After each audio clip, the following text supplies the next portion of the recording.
tiba-tiba aja, tiba-tiba meledak. Hitungan detik.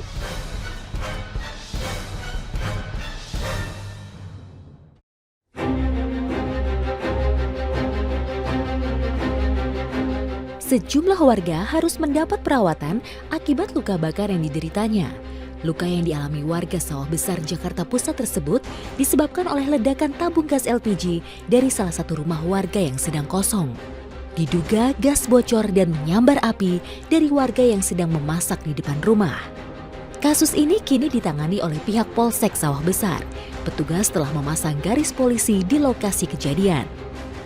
Kejadian ini membuat semua korban trauma, termasuk Ani.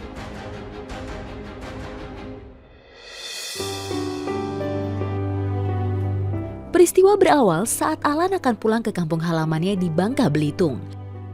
Sebelum pergi, dia memastikan keamanan seluruh rumahnya, termasuk agar terhindar dari kebakaran.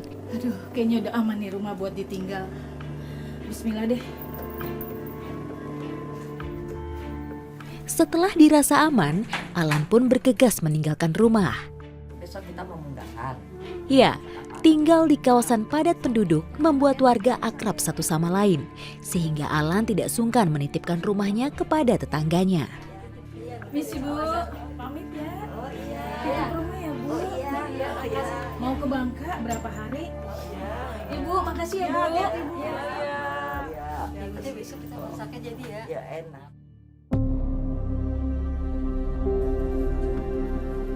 Beberapa hari kemudian, warga Jalan Kartini 13 sibuk menyiapkan acara munggahan, sebuah acara yang digelar menjelang datangnya bulan suci Ramadan. Saat seperti ini, warga biasa bergotong royong memasak hidangan yang akan disajikan. Tak terkecuali Ani. Dengan bersemangat, ibu dua anak ini mendatangi sejumlah warga yang sedang memasak di depan salah satu rumah warga. Maaf ya telat, tadi nganterin anak sekolah dulu. Ya nggak apa-apa. Saya bawa bayam nih. Ani memang dikenal ramah dengan tetangganya. Maka tak heran kalau wanita 38 tahun ini mempunyai banyak teman. Nenek mana? Saat sedang asik memotong sayuran, tiba-tiba mereka mencium aroma kuat yang diduga berasal dari tabung gas LPG. Iya kayak bau gas. Aroma kuat dan menyengat tersebut sempat membuat Nani dan Farida khawatir. Agar tidak ada yang panik, Ani berusaha menenangkan mereka. Bau apaan sih? Kok gue nggak nyium apa-apa sih? Udah jangan pikirin macam-macam. Mendingan kita masak nungguin nenek. Bau sih ada, cuma saya memang saya emang nggak nyium. Kata tetangga sih ada, tapi saya memang nggak nyium. Bau apaan ini nih? Kayak bau gas ini nih. Bau apaan sih nek? Nggak cium apa-apa. Nggak bau Masa apa-apa. kagak kecium? Nenek aja kecium, yang udah tua bau gas, ini bau gas. Waktu terus berlalu, tapi bau menyengat tersebut bukannya menghilang. Bau yang kuat menusuk hidung itu malah makin kuat. Tiba-tiba, ledakan hebat terjadi. Sumber ledakan berasal dari rumah tepat di belakang warga yang sibuk memasak. Akibatnya, sejumlah warga langsung terimbas ledakan tersebut. Tiba-tiba aja, tiba-tiba meledak. Hitungan detik. Beruntung bagi Nani dan Farida, mereka sempat melindungi kepala dari jilatan api. Meski begitu, rasa sakit masih mendera mereka. Ya, ledakan keras tersebut telah membakar sebagian baju dan kulit mereka. Sementara Nenek Eleng langsung pingsan sesaat setelah ledakan terjadi. Ya Tuhan, apa yang terjadi pada nenek renta ini? Selamatkah dia dari ledakan besar tersebut? Di saat usianya sudah tidak muda lagi, Nenek Eleng justru menjadi korban ledakan, terlebih saat mengalap berkah menjelang Ramadan.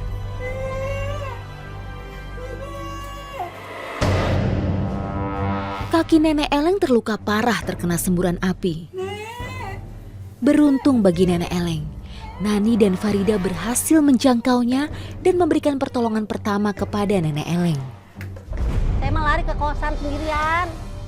Orang saya masing-masing nyelamatin diri. Saya emang nggak peduli, bukan nggak peduli sama tetangga. Saya juga udah kena, saya melari aja diri. Sayang, Ani yang lari menghindari sumber ledakan justru menderita luka parah di bagian kaki. Tolong, panas, api, tolong. Ani mulanya tidak menyadari luka yang dialaminya. Saat itu yang ada di benaknya adalah berusaha sebisa mungkin menjauh agar tidak terkena percikan api. Aduh, kayak mau mati di tenggorokan nyawa nih. Soalnya sendirian sih, saking panasnya. Aduh, mau mati nih, jangan-jangan gitu. Sebelum diimbus masih kelojotan. Udah kayak nyawa kayak di sini. Beruntung, Ani segera mendapat pertolongan dan dibawa ke rumah sakit. Kaget lagi, saya mah gemeteran, kakinya udah kaku, nggak bisa bangun. Kini, di awal Ramadan yang penuh berkah ini, Ani harus menyimpan segala keinginannya. Wanita 38 tahun ini masih dalam masa penyembuhan kedua kakinya. Banyaknya obat yang harus diminum membuatnya mengurungkan niat untuk puasa wajib. Sejak terkena ledakan, dia sudah tidak bisa lagi berjualan makanan kecil. Padahal berdagang menjadi salah satu sumber penghasilan utamanya. Secara fisik, sakit yang Ani derita perlahan mulai sembuh. Tapi trauma yang terjadi terus mengganggu kesehariannya.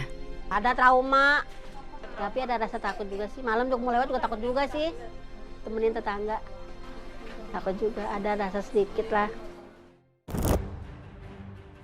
Kepanikan warga tak terhindarkan saat kepulan asap hitam muncul di sebuah rumah makan di Cikande, Kabupaten Serang, Banten. Sementara pemilik rumah makan sempat histeris ketika mengetahui tempat usahanya terbakar.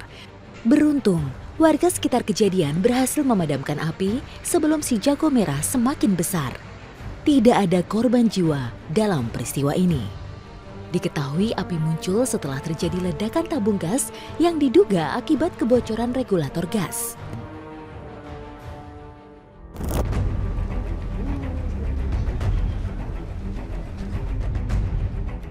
Warga Dusun Junjungan Desa Giriwarno, Kabupaten Magelang digemparkan dengan suara ledakan dahsyat sekitar pukul 8 malam.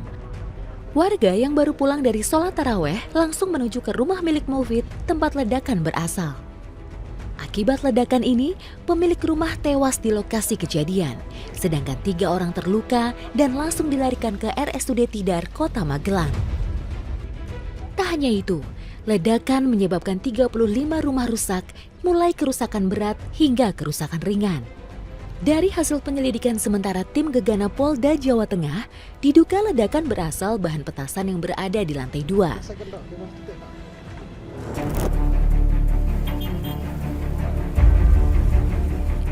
Kapal pengangkut bahan bakar jenis Pertalite milik Pertamina MT Christine terbakar di perairan Ampenan, Mataram, Nusa Tenggara Barat. Menurut nahkoda kapal, saat 3 ABK akan melakukan lego jangkar, tiba-tiba terjadi ledakan. Pihak kapal berhasil mengevakuasi 14 orang ABK, sedangkan 3 orang ABK ditemukan dalam keadaan tidak bernyawa. MT Christine sedianya akan melakukan bongkar muat di Pelabuhan Benoa, Bali. Karena kapasitas pelabuhan masih penuh, akhirnya kapal pengangkut Pertalite tersebut menuju ke Lombok untuk melakukan bongkar muat di Pelabuhan Ampenan. Api mulai padam, masih ada percikan api.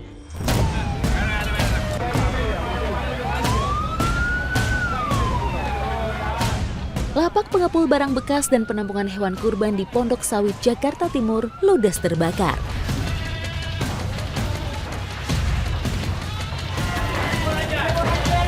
Warga pun berhamburan dan berusaha menyelamatkan hewan kurban yang masih berada di dalam penampungan. Sedikitnya 16 unit pemadam kebakaran diturunkan untuk memadamkan api yang diduga akibat korsleting listrik. Api berhasil dipadamkan 1 jam kemudian. Beruntung tidak ada korban jiwa dalam peristiwa tersebut. Namun 132 ekor kambing mati. Sementara kerugian ditaksir mencapai 500 juta rupiah.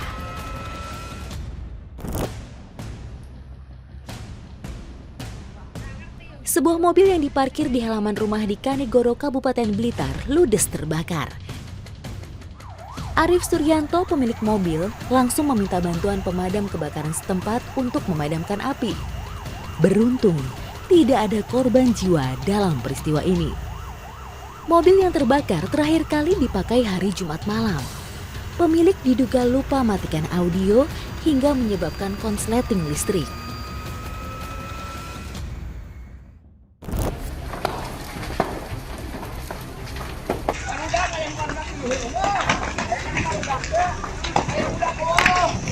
Kebakaran sebuah pondok pesantren di Desa Babakan Nagrok, Wanayasa, Purwakarta terekam kamera warga. Api terus membesar karena melahap bahan-bahan mudah terbakar seperti kayu, pakaian, dan buku-buku.